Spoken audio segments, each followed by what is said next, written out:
Liverpool Football Club may be the best-selling team in the Premier League. Certainly, they're up there. They're one of the best-run football clubs in the world now. You've got Hughes and Edwards. They've just agreed to sell a player for Bayer Leverkusen, who I would describe as a squad player, but they've managed to get nearly £40 million, which essentially pays for Frimpong. So, one out, one in. They're not just stopping there. Darwin Núñez potentially is going for around 45 to 50 million pounds. I'm thinking, then you've got Harvey Elliott who could go probably for 40 to 50 million pounds. Now you've covered the Florian Wirtz money. And Alexander Isak, according to reports, Liverpool are going to go all out for him. This is going to be a very, very interesting couple of weeks. It's like 1,000 degrees in this room. If you haven't already, please go down, drop a like on the video and let me know your thoughts. Big up to everyone who's been subscribing to the channel recently. We're steamrolling our way to the big 60K. If you haven't already, please go down, hit that subscribe button. 90% who watch the content on a daily basis are not subscribed. So join the community and let me know your thoughts down below.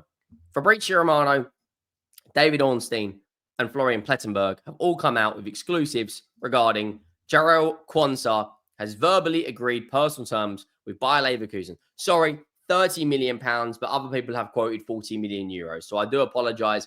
It is, of course, 30 million pounds plus add-ons. So that may even be 40 million pounds. 30 million pounds for a guy that is a squad player. He's not. I like Jarell Quansah. I think he'll do well at Leverkusen.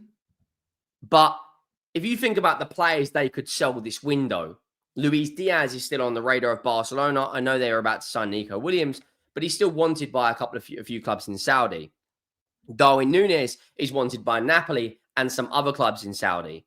You've also got another homegrown talent in Harvey Elliott. They could quite easily, when you think of price and add-ons, they could quite easily get between 100 to 200 million pounds back for talent that isn't even wanted. Like, you brought in Frimpong. Kirkes is going to be announced at some point, probably the next few days. Florian Wirtz, at this moment in time, he's just touched down in Manchester, travelling to Liverpool to complete the first part of his medical. And then while all this is going on, I'll get to the Alexander Isak in a second. But the amount of money they can bring back for talent is absolutely absurd. It is absurd.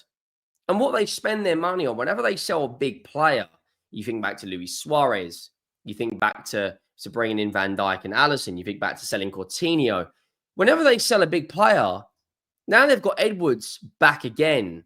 Some people might say Jurgen Klopp is one of the reasons for them not going out and spending all the money because he was heavily involved. And that may hold water. It might have an element of truth into it.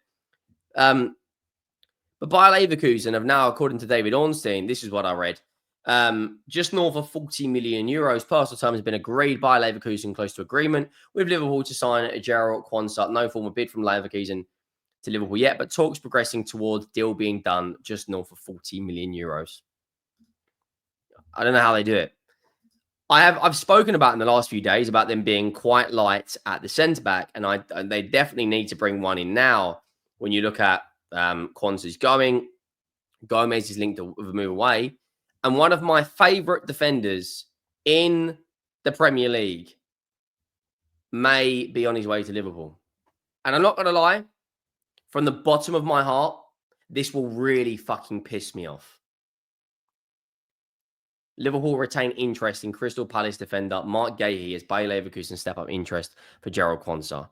Now, if your three centre-backs going into next season are Konate, and Konate is definitely one to watch because of his contract situation. He only has 1 year left, and we know Real Madrid are circling around it. But if you've got Guehi, Konate, and Van Dijk as your centre-back options, next season your full-back options at right-back are Conor Bradley and Frimpong. At left-back, you've got, as it stands, Robertson and potentially Kirkes when he signs. Your midfield options for central midfield are Gravenberch, Curtis Jones, McAllister, Endo. From an attacking midfield perspective, you've got Florian Wirtz and you've got Szoboszlai. Out wide, you've got a number of players who are currently at the club who can play there. Salah, Gakpo, Jota, Diaz, Nunes is still there. And you think of all the players they're going to potentially sell. They can bring Guehi in. I think that would be one of the smartest bits of business Liverpool have done in recent years. I think he's so underrated. 24 years of age, homegrown, England international. That is the only part of the deal where they might not get him, is because he wants to play in the upcoming World Cup, which means he is going to want a lot of game time. But Liverpool, however, are in a lot of competitions. They're in the Champions League. They're obviously in the Premier League, FA Cup, League Cup. They're probably hoping to get to the latter stages of all those competitions. I'm not saying they're going to win the quad, but they are probably going to get to the latter stages. You look at Guehi, his contract expires June 30th, 2026. He's only got a year left. He's valued at around £45 million. I think Liverpool can comfortably improve his current package he's got at Crystal Palace. He's currently on around £50,000 a week. He played 34 games last year. Just in the league. He, of course, won the FA Cup against Manchester City. He's homegrown. He ticks all of the boxes, can play right-sided centre-back and left-sided centre-back, can even play in a back three, which is what I think Liverpool would do in possession when they're going forward. I think he's one of the most underrated Premier League defenders out there. He's such a good player. And for a guy last season, in all competitions, played 44 games, he's probably going to play around 30 to 35 in a Liverpool shirt, which isn't a huge amount of difference.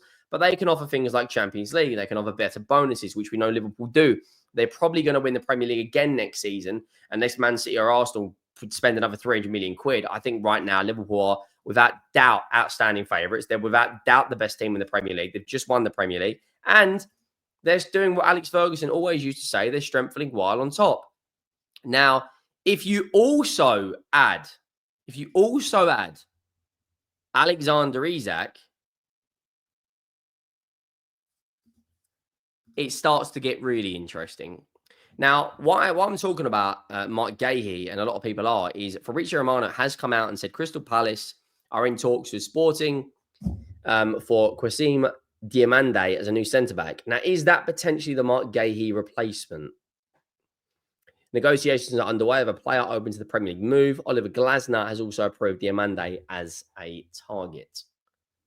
So that's interesting. That could be purely because they're in the Europa League. They need more games. They've got more games. They need more players. They need better players. I rate the ambition from Crystal Palace to go out there and get a top player from Sporting. It's going to be very, very interesting. Lewis Steele, who works for the Mail Sport, has said that Marc Guehi could be considered an option for Liverpool. Now, what the really interesting part of the story is, Alexander Isak to Liverpool. Now, Ben Jacobs, of course, spoke about him last night. He also said this morning that Liverpool are prepared to smash the British transfer record again to sign Alexander Isak. It's starting to get really concerning. We've all seen that the situation with regards to Isak to Liverpool is taking social media by an absolute storm.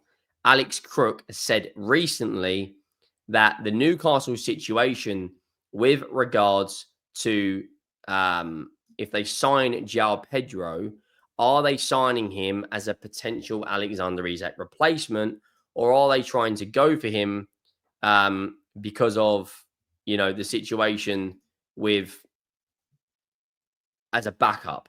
I think this is going to be really, really interesting. When you look at the Alexander Isak situation, I think he's without a doubt the best player Newcastle have got. I think he's going to be very, very difficult to get out of Newcastle. Liverpool are huge fans of Alexander Isak, and I think this will be a difficult deal to do. Might get easier if Newcastle win the race for Joao Pedro. It's going to be very difficult. Newcastle hold all the cards. They're in a position of strength. They don't need to sell Alexander Isak. But if Liverpool want him, you have to pay the money. You have to pay a huge price tag. This come out from a couple of days ago. Again, from Anfield sector. Liverpool are still in the market for another forward. Alexander Isak would be their dream target. Are they going to pay massive money for him? Newcastle are quoting £150 million as their asking price, possibly, but don't rule it out. I think you may be talking 150 million all in. And they were already just signed. Florian Wirtz, according to Plettenberg, who's one of the most credible journalists out in Germany, has said that Florian Wirtz has landed in Manchester for his medical. So that deal is 100% happening. Florian Wirtz has landed in Manchester, who now will travel to Liverpool. He's landed on a private jet, as you can see right there. Florian Plettenberg tweeting this out. So that deal is 100% happening. He landed around 20 to 4. It's